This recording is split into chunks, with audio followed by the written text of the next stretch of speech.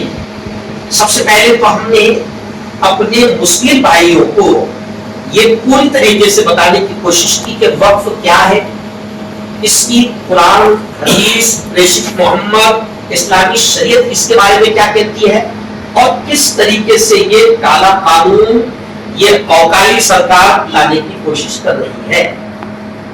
میں صرف 2 یا 3 منٹ میں آپ کو بتا دوں کہ اصل کو قانونی مدے پر خاص طور سے سب سے بات سنی ہے. وقف اسلامی شریعت میں پریشت محمد نے، پوتر قرآن نے، اسلامی شریعت نے یہ آدیش دیا ہے، یہ پیغام دیا ہے.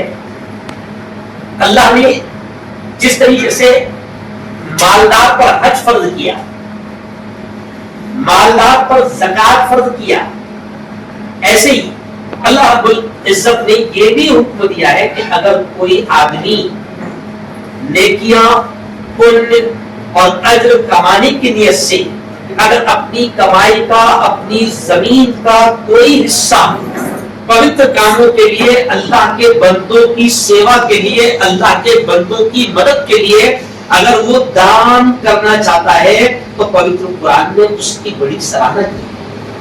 پریشت محمد نے اس کی بڑی سراہنا کی ہے کہ اگر بھگوان نے آپ کو کچھ دیا ہے تو آپ اس کے بندوں کی سیوا کے لیے کچھ نہ کچھ دان کرو.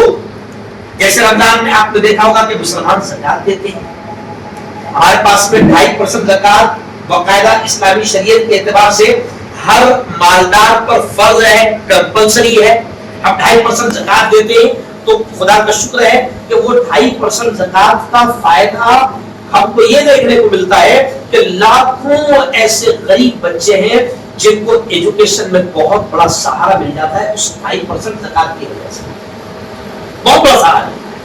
لاکھوں بیواؤں، اناتھوں کو، یتیموں کو بہت بڑا سہارا ملتا ہے. تو 2.5% سال میں ایک مرتبہ شریعت کے اعتبار سے اللہ نے ہم پر فرض کیا ہے، وہ بھی مالدار پر.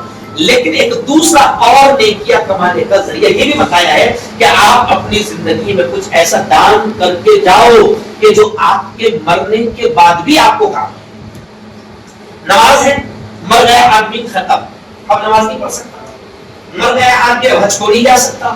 مر گیا آدمی اب روزہ نہیں رکھ سکتا. لیکن وقف کی ایک خاص بات یہ ہے سر، ابھی تک اپنے ڈسکس میں یہ بات نہیں آئی تھی کبھی. وقف کی ایک خاص بات یہ ہے کہ اگر میں نے اپنی طاقت کے اعتبار سے کسی غریب بستی میں، وہاں ہندو مسلم کا معاملہ نہیں ہے، کسی غریب بستی میں پانی کا انتظام نہیں تھا، میں نے اپنی طاقت کے اعتبار سے 1 لاکھ روپے وقف کر کے وہاں پر میں نے بور کروا دیا یا کنواں کھدوا دیا جس سے ہندو مسلم سب مل کر اس کنویں سے پانی پیتے ہیں. یہ میں نے اللہ کے نام پر دان کیا، وقف کیا. تو اب پریشت محمد کہتے ہیں ابھارتے ہوئے، سراہنا کرتے ہوئے کہ تمہارے مرنے کے بعد نماز تو ختم ہو جائے گی، روزہ ختم ہو جائے گا، حج ختم ہو جائے گا، اب کوئی دوسرا کام نہیں کر سکتے، لیکن یہ ایسا چھوڑا ہوا وقف رہے گا کہ تم مر جاؤ گے لیکن نیکیاں تمہارے اکاؤنٹ میں جاتی رہے گی، اس کا ثواب، اس کا پنیہ تمہیں ملتا رہے گا. پریشت محمد کے زمانے میں صرف ایک مثال میں دوں گا کہ بہت پریشت محمد کے جو فالوورز تھے تو اس میں سے ایک فالوور ایسے ہیں کہ جنہوں نے اس زمانے میں تقریباً ایک ایسا باغ، ایک ایسا باغیچہ، ایک ایسی کھیتی کہ جس میں 600 کھجوروں کے درخت تھے. انہوں نے اپنی زندگی میں کہا کہ یہ میں اللہ کے نام پر دان کر رہا ہوں. بحرین میں کئی اہل کو سبلت کی اور دہشت گردی کے معاملے پر بات کی، لیکن اسد الدین اویسی پر لوگ خاص طور سے ہندوستان کے مسلمان یہ کہہ رہے ہیں کہ اسد الدین اویسی کو یہ باہر لے ہیں تو باہر جا کر باہر کے عربوں زیادہ کچھ ہو گیا. میں نے اس کو بتایا کہ میں 25 سال سے میدان میں ہوں، لیکن یہ پہلا سفر میں میرے خرچے میں دادا کے اوپر ہی ہوگا, دادا پہ سٹ ہوگا. یہ وہ آپ نے اچھا اور کیا بولا میں نے سنا کہ یہ دادا کی جو میری پرسنل محبت ہے 2019 میں, تو میں وہ محبت میں جا رہا میں, یعنی اس کو بھی کیا بولا پہلے تو تیرے دماغ میں سے نکال